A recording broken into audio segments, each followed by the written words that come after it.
Hello, my name's Kingsley Singleton, Deputy Editor of Digital Photo, and welcome to this Photoshop and Elements video lesson. In this tutorial, we're going to be looking at adding clarity and sharpness to your pictures, and this is something that naturally comes at the end of the editing process. A bit like that final coat of lacquer on a car's paintwork, it's what ties everything together and really improves the finished look of your pictures. Adding clarity neatly follows adjustments to the composition, the contrast, and any cleaning up of the picture that's necessary. And as you'll see in this month's Fast Track Photoshop guide, all of those adjustments that I've just mentioned really will work on any shots that you want to try them with.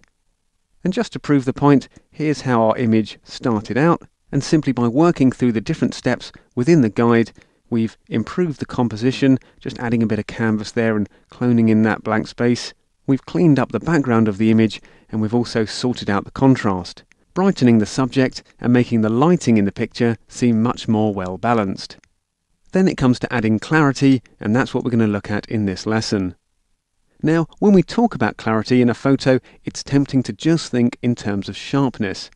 That's not necessarily a bad thing, but if you limit your approach to simply applying a sharpening effect, you're really only getting half the benefit.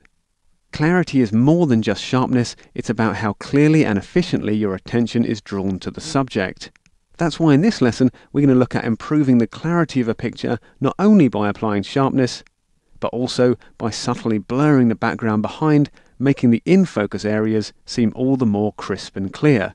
Compare the before and after versions here, and you'll see how the perception of clarity is actually quite relative.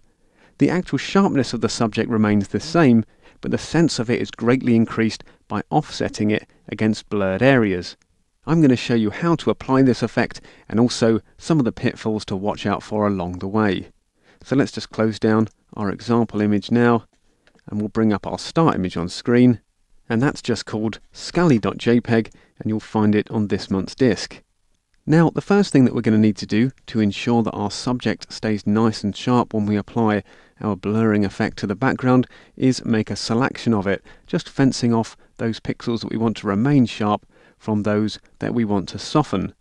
The way that we're going to do this is by using the polygonal lasso tool, but first I'm just going to zoom in on our picture so that we get a nice close view of the areas that we're selecting.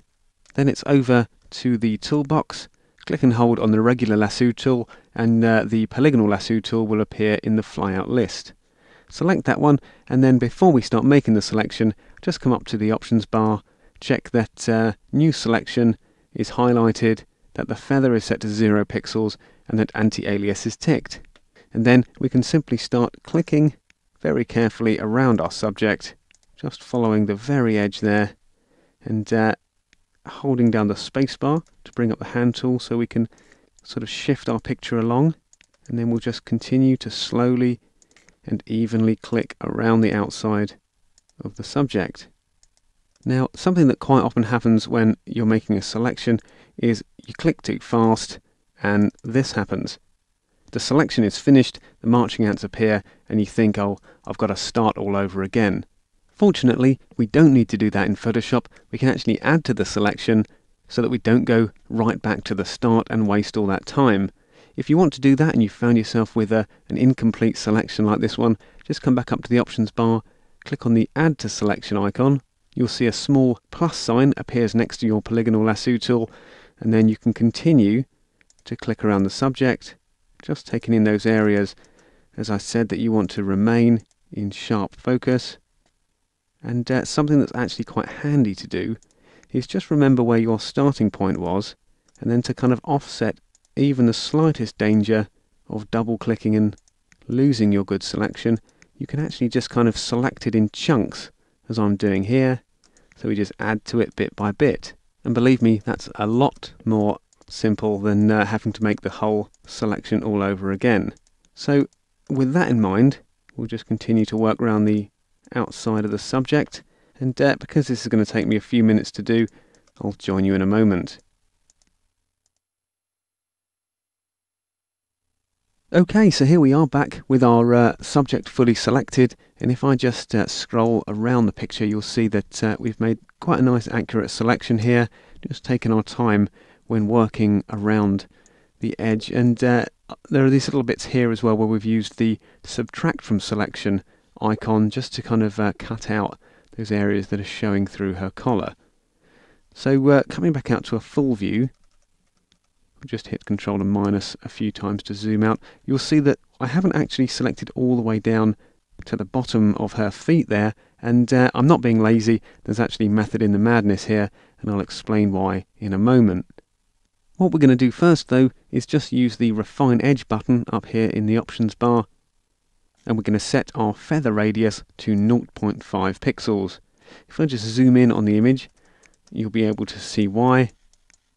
Because using a very low amount of feather there gives us this just ever such a slightly fuzzy edge, just giving us a nice kind of photoreal look to the edge of our selection. If we use any lower, it gets a bit harsh, and if we go any higher, it becomes just a little bit too fuzzy. You can see these previews just by clicking on some of the icons down here at the foot of the palette. So we can go for our regular quick mask look here, just set that back up to 0.5, and that's looking okay to me. So I'm going to click OK to exit that palette. The next thing that I want to do is make a copy of all of those pixels that I've selected. I want to take them and I want to put them onto a new layer in the Layers palette. The reason for this is because I want them to be very much separate from the areas that I'm going to blur. Now you could apply a blurring effect to the background just by inverting this selection, but it doesn't give us the amount of flexibility that we really require. So to make a copy, as I said, we'll just press Ctrl and J on the keyboard, or you can come up to Layer, down to New, and pick Layer via Copy. There in the Layers palette, which you'll find by coming up to Window and down to Layers, you'll see we've now got Layer 1, and that's a copy of all those areas we originally selected. And if I just turn off the layer visibility icon on the background layer, you can see it right there. All of those areas around the edge, those checkered areas, are transparent now, and they're showing through the layer below. That's the background layer.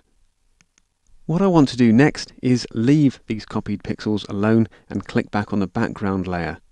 I want to make a selection of the background, and that's the area that I'm going to blur. Because I don't want to blur the whole background, I want to leave some areas of the beach sharp here so it looks like the sharp subject is realistically connected to them. Just drag our layers palette out of the way ever so slightly there, and then we'll zoom out just a little bit so we get a little bit of space around the edge of the canvas. Come back over to the toolbox then and pick the rectangular marquee tool, and then we'll just click and drag that out over the canvas down to about 2/3 of the way down from the top. That's looking okay there. We don't need to be too precise at this stage because we can affect our selected area just by coming back up to the Refine Edge button. Give that a click once more, and again we're using our preview here. Don't worry if you don't have the on-white preview in your version of Photoshop. You can use the quick mask one with just the same results. And what I want to do is bring my feather this time up to either 200 or 250 pixels or something around the middle. So we'll go for 225 in this case, I think. And then just once again zooming in on the picture, what I really want to make sure is that the area that I've selected is nowhere near the edge of the selection that I made. I don't want there to be a part of the subject that's being blurred just because it's overlapping the selection, and you can see what I'm talking about if I move the Contract Expand slider. If I were to just push that kind of up to about 50%, you can see that here we would be blurring some of these pixels, but I know my selection is only going down to the bottom of her leg there. So we'll bring that back. We'll make sure that it's around about there, so we know that our sharp areas are all going to match up nicely, and then we can click OK to exit that palette again. And having done that, we're all ready to start adding the blur to the picture. But something I'm also going to do, just as a little safety measure, is just make a copy of the background layer before we do, just keeping the original intact so we can go back to it if we have any problems.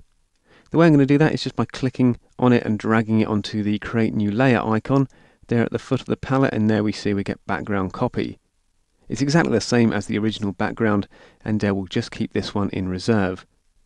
So on our new background copy layer, it should be highlighted there In the Layers palette, we can then come up to Filter, down to Blur, and then we get some options on how exactly we want to blur the picture. In this case, I'm going to use an option that's common to all versions of Photoshop and Elements, and that's called Gaussian Blur. But if you're using the full version of Photoshop, you might like to try the Lens Blur filter, and that'll just give you a slightly more realistic effect. It's a marginal difference, and as you'll see when we click on the Gaussian Blur filter, the results we can get in here are really good too. Now at the moment, because we have our preview box ticked there, you can see the effect appearing on our actual image, and it's looking a little bit too sort of fuzzy, I think. So I'm going to click and drag this radius slider down to around sort of 4 or 5 pixels. Not the most kind of pronounced effect at the moment, but actually what we're going to do is build up the effect in stages, and that's going to make it a lot nicer. So I'm quite happy, I think, with the radius that we've used there, so I can click OK. The Gaussian blur is applied, and then what I'm going to do is click back on the Refine Edge button, and I'm going to contract my selection, just moving it up the image to, I'm going to move it to about minus 45% there, perhaps back to about minus 30 there, because I want the effect to be coming in quite strongly behind her head. So we'll click OK there, and then we can come back to our filter menu, down to blur again, and pick Gaussian blur once more, and then we'll just increase the radius this time, just up to something approaching 10 pixels. We don't want to go too mad with it because, as I said, we want the effect to be quite realistic. Something around about there should be okay, so we'll click OK to exit the palette. Then we can get rid of those marching ants by pressing Ctrl and D on the keyboard, and we can take a look at the result that we've got here. Now it's not looking too bad. The subject is certainly kind of standing out a bit more crisply against the background. That was what we were after, but there is something of an unwanted passenger here, and that's in the form of this halo that's appeared around the edge. This is a consequence of using the Gaussian blur filter, or any blur filter, in such a broad way, and the reason it's appeared is because we've effectively smudged the pixels on that layer and we've pushed them out from their original positions. Fortunately, we can deal with this quite easily, and the way that we're going to do that is using the Clone Stamp tool. Give that a click in the toolbox, and then we'll come up to the options bar, and we'll set a brush size of, I think, around about 50 pixels. Make sure it has a nice soft edge. Set the opacity to 100%, and then next to where it says Sample, just make sure that's clicked on Current Layer. And if you're using Photoshop Elements, just make sure that the box next to Sample All Layers is unticked. What we're going to do then is just hold down the Alt key on the keyboard to bring up the sample icon there, and then we'll click just once on a clean area of the beach, an area where there's none of the haloing, and then we can just simply click and paint over that halo to get rid of it. Just like that, it's gone, and the effect is a lot nicer. We'll just sort of vary the point at which we're cloning as we move around, and very quickly we get a much nicer effect. Now the reason we're able to do this, of course, is that our sharp pixels, our sharp subject, is nicely retained up there on layer 1. So long as we've got our background layer copy highlighted there in the Layers palette, we can continue just to simply paint away those areas we don't want. And the only time that they would be visible is if we turned off the visibility on layer 1, and there you'd see our blurred subject and the way that we've painted over the edge of it. So just using the hand tool again, we'll just move around the subject, just getting rid of those haloed areas that we don't want. Just working down the legs here, it's important to try and take a sample point along the same level as where you're going to be painting, because you don't want to be sampling sort of up here where it's really blurred and painting that into the background. You'll just get a different kind of halo. So try and, as I say, sample at a similar area, and down here towards the bottom the haloing will be less pronounced anyway, but we'll just continue to just work around and just improve the look of the picture. And as we get a little closer to the back legs here, we'll have to kind of clone from slightly different areas because we're running out of sort of clean background to use. But what I've also noticed is that I wasn't quite accurate enough in my Refine Edge here, And if we zoom in very closely, you'll see that part of the foot there has been blurred, and that little sharp area there, that's the edge of the selection that we made. Good job then that I copied that background layer, and we'll see why in a moment. But for now we'll just continue to work up around the back here, getting rid of that halo, and very quickly we'll be back round to the start, and we'll have a nice sharp subject against that defocused background. So just even sort of working as quickly as I did there, we're already getting a really nice result. As I said though, it's a bit of a problem down here at the back where my blurring has just come in a little bit too far down, but it's a very easy mistake to make, and that's why I made a copy of the background. What we can do now, you see, is just zoom in a little further still, just so we get a really good look at what's going on. You can see here we've got our blurred area, here we've got our sharp area that we selected. So all I need to do is pick the eraser tool from within the toolbox there, just set that brush size down at about 50 pixels again. And this time we'll just harden up that edge a little bit too, just using the keyboard shortcut, which is Shift and the right square bracket key. And then all we need to do is erase through the copy of the background layer, that's the one that we blurred, and we can bring back all of those nice sharp pixels on the layer below. And there, very quickly, we've sorted out the problem. We'll just move around a little bit further just to make sure that it's not affecting any other areas of the picture. It probably is on the front legs too, so we'll just make sure that those areas are erased and it's working out much better. Final one here, and just like that, back to a full view, and that's our picture almost completed. The last thing that I'm going to do is add a little bit of extra sharpness just to one portion of the picture, and to do that, once again, I'm going to need to make a selection. So it's back over to the toolbox, pick up the polygonal lasso tool again, and this time we'll just click out a fairly rough selection around the subject's head here. That's the area that I want to be sharpest. Then it's back up to the refine edge button. This time we'll set our feather radius up at around about 50 pixels. We'll just expand it slightly too, and then click OK. So these are the areas that we're going to be sharpening. But of course we don't want to apply our sharpness on the background copy layer, we want to apply it on layer 1. So give that a click in the layers palette, then it's up to the filter menu one more time, down to sharpen, and pick unsharp mask. And if you're using a modern version of Photoshop Elements, you'll find the unsharp mask command under the enhance menu. Give that a click, the dialog appears, and then within our preview here, we can see how that sharpening is taking effect. Now what we're after here is just adding a little bit of crispness to this area. We don't want to go nuts, and that's what's going to happen if we push our amount slider up too high. We get a really nasty false effect. The best thing to do here is first to set the threshold down at about 2 or 3 pixels, and that means that we won't be sharpening too much of the texture within the image, just the sort of more defined lines.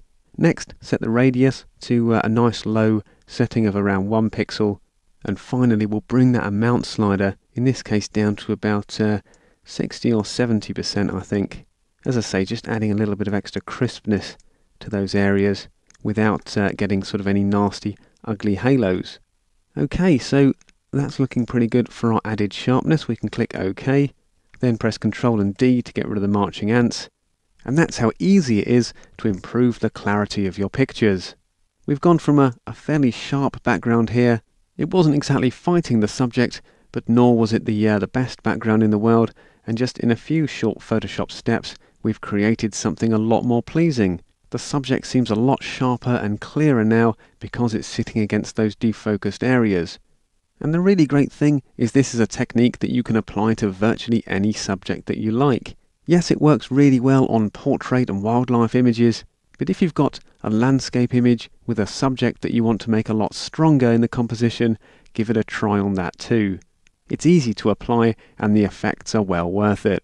The only thing left to do is flatten our image, just taking it back to a single background layer, and we can do that by coming up to Layer and down to Flatten Image, and then we're all ready to share the picture online or print it out or use it however so we wish. So I hope you enjoyed that, and I'll see you next time.